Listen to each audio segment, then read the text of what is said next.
આજે 31મી ડિસેમ્બર એટલે કે 2024ના વર્ષનો અંતિમ દિવસ અને આવતીકાલે 2025ના વર્ષનો પહેલો દિવસ એટલે કે 1 જાન્યુઆરી।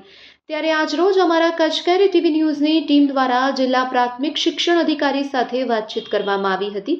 ત્યારે તેમના દ્વારા જણાવવામાં આવ્યું કે આવનારું નવું વર્ષ કચ્છ જિલ્લાના તમામ લોકો માટે ફળદાયી નીવડે તેવી આશા સાથે શુભેચ્છા પાઠવી હતી અને ખાસ કરીને વિદ્યાર્થીઓ વિદ્યા અભ્યાસમાં આગળ વધે અને નવા વર્ષે તેઓ નવા ગોલ સેટ કરે અને આ ગોલને અચીવ કરવા માટે તેઓ ખૂબ જ ખંત અને મહેનતથી આગળ આવે અને અથાગ પ્રયત્ન કરે તેવી તેઓએ વિદ્યાર્થીઓને શુભકામના પાઠવી હતી।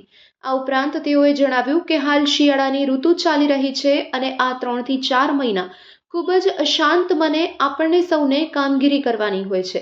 જો આ 3-4 મહિના આપણે આપણું સ્વાસ્થ્ય જાળવી લઈએ તો આખું આવનારું વર્ષ સારું નીવડે છે તેવું તેમના દ્વારા જણાવવામાં આવ્યું હતું। આવો આ અંગે વધુ સાંભળીએ તેમના જ શબ્દોમાં। હા, આમ તો આજે 31 ડિસેમ્બર અને એ રીતના 2024ના વર્ષનો છેલ્લો દિવસ છે અને આવતીકાલથી 2025નું નવું વર્ષ શરૂ થાય છે।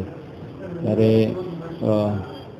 નવા વર્ષ નિમિત્તે બધાને ખૂબ ખૂબ શુભકામનાઓ છે અને ખાસ કરીને દરેક ક્ષેત્રની અંદર જ્યારે વ્યક્તિ વિચારે છે કે મારે કંઈક નવા સંકલ્પો, નવી દિશા અને કંઈક નવેસરથી વિચારવાની જે બાબત આવે છે ત્યારે એક સરસ મજાનો સમયગાળો છે।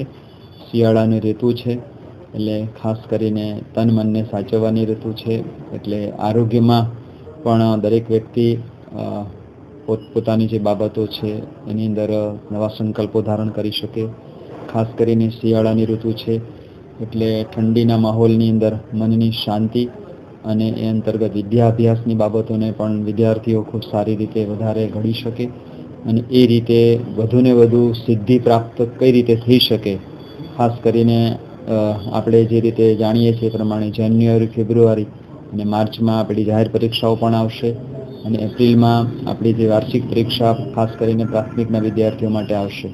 ત્યારે હું આપના માધ્યમથી તમામ વિદ્યાર્થીઓને કહું છું કે જો કદાચ આગળના દિવસોમાં આપણાથી ક્યાંક કોઈ પણ પ્રકારની વિદ્યાભ્યાસમાં ચૂક થઈ હોય તો ખાસ કરીને આ 3 થી 4 મહિના આપણે ખૂબ દિલપૂર્વક જો સાચવી લઈએ, સરસ મજાનું હોમવર્ક કરીએ, રોજેનું કામ રોજ કરીએ અને સરસ મજાની આપણે એ રીતે તૈયારી કરીએ તો ઈચ્છિત પરિણામ પ્રાપ્ત થઈ શકે છે અને આ રીતે આપના માધ્યમથી હું સૌને હૃદયપૂર્વકની શુભકામના પાઠવું છું।